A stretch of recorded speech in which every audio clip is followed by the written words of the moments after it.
Hello. Dito po ay ipapakita ko kung paano gumawa ng personal website. Open lang po natin yung link, Shutterfly.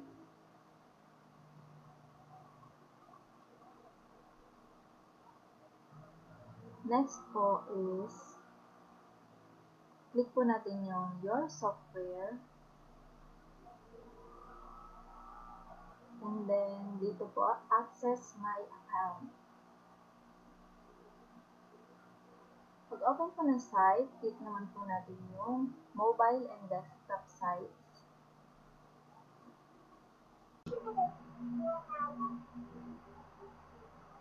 Scroll lang po natin pababa. And then, click po natin itong Create New Site. Click po natin yung OK. Confirm po natin. Makikita po natin dito yung iba't ibang template na pwede natin gamitin. So, ang gagamitin po natin yung digital business.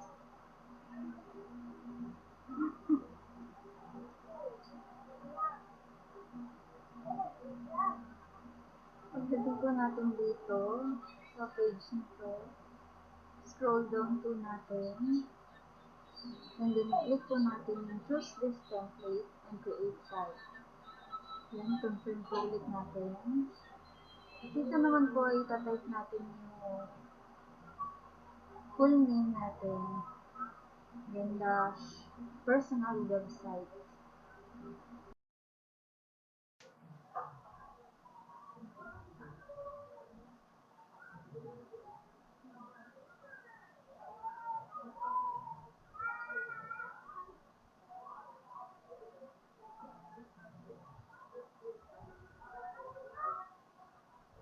And then next step po natin is, i-scroll down po natin. Hanapin po natin dito yung Juan de la Cruz. Click po natin yan. And then dito po, i-edit po natin yung main content.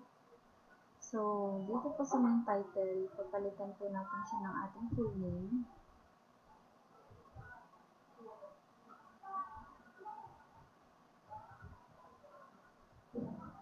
Size is 48. Font is, kayo na pong bahalang pumili ng gusto ng font. Center align po natin yung ating pangalan. And the next po is yung subtitle. Pwede po nating dagdagan yung nakasulat sa subtitle kung may mga skill pa po kayo na gusto i-offer. And then, yung size niya is, i-default ko na lang. Font is default na lang din. Para mag-stand out yung pangalan. And then, isa-center align din natin siya. And then, pipili tayo ng color ng text. Tayo na rin bahala pumili ng gusto nating kulay. So, ako ang pipiliin ko ay yung light color lang para kitang-kita yung mga text. And then, click lang natin yung choose. So, pagkatapos po dito, ang next step natin is itong images and videos. So, dito po ay maglalagay tayo ng ating image.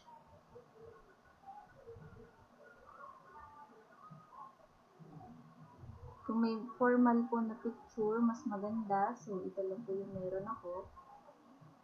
So, ito muna yung ilalagay ko. At kailangan po ay walang background. So, after po natin pumili, i-upload po natin itong picture.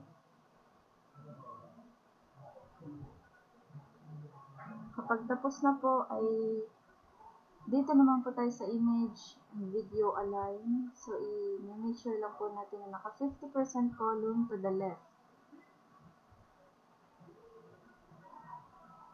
So, pagkatapos po natin dito, ang next step po natin is buttons. So, ito po yung ating magiging call to buttons. Mag-add new button po tayo. Ang ilalagay po natin is start a phone call. Dito po ilalagay natin yung ating number. Kung mayroon pong business number, ito ilalagay natin dito.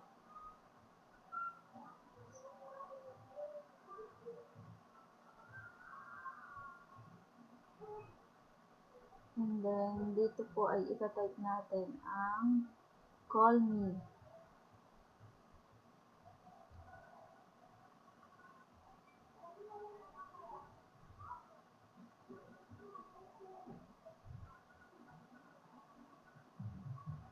And then, lalagyan po natin siya dito sa ng icon na ilalagay po natin.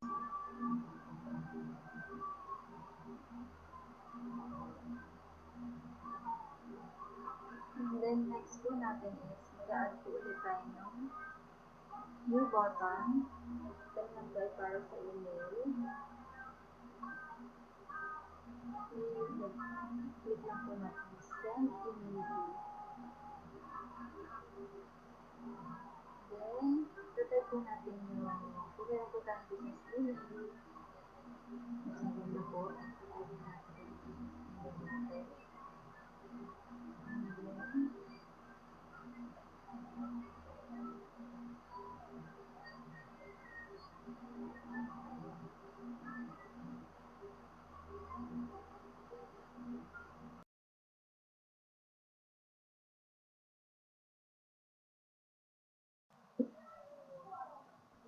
So, dito po, ay itatype natin yung email niyo.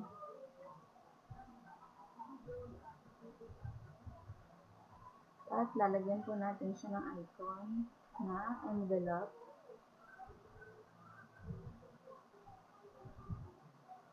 Pagkatapos po dito sa buttons, ang next step po natin is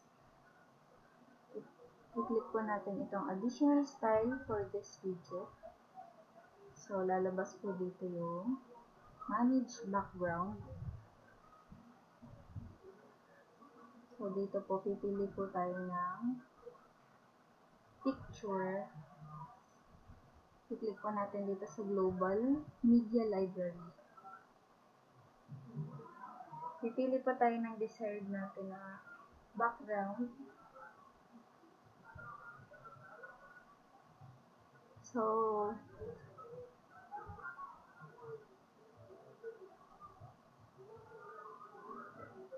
ang hahanapin ko po dito ay computer. Bilang ina-offer po natin na service is digital marketing.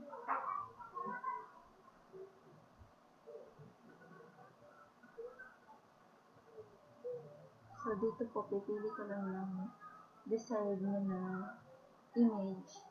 I-click mo. And then, i-confirm mo lang. So, magre-reload po yung site. Then, para ma-check po natin kung nag-upload po yung pinili natin yung image, i-scroll down lang po natin.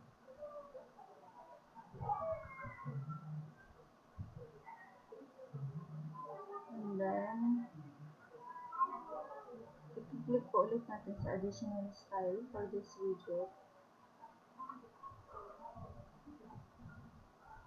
Dito po, makikita po natin na 4 na yung selected ko na image. So, dumagdag na po yung isa na pinili ko. So, aalisin ko na lang po dito yung isa na hindi ko gusto. Para 3 image lang po siya.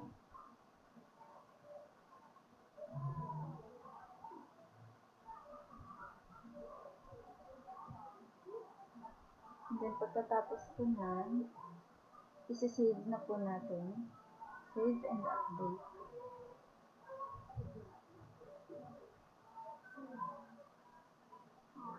So, ito-finalize na po natin siya. Check nyo na lang po ulit. Tapos, kapag okay na po, i-click lang po natin itong view site. para makita po natin yung mismong site na pinapersonalize natin. So, i-click po natin itong click here to view the site full screen.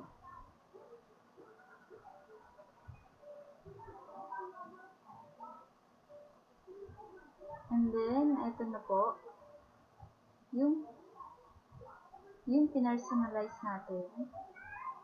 Scroll down po natin. Sa pinaka-bottom po, nandun yung mga ginawa natin.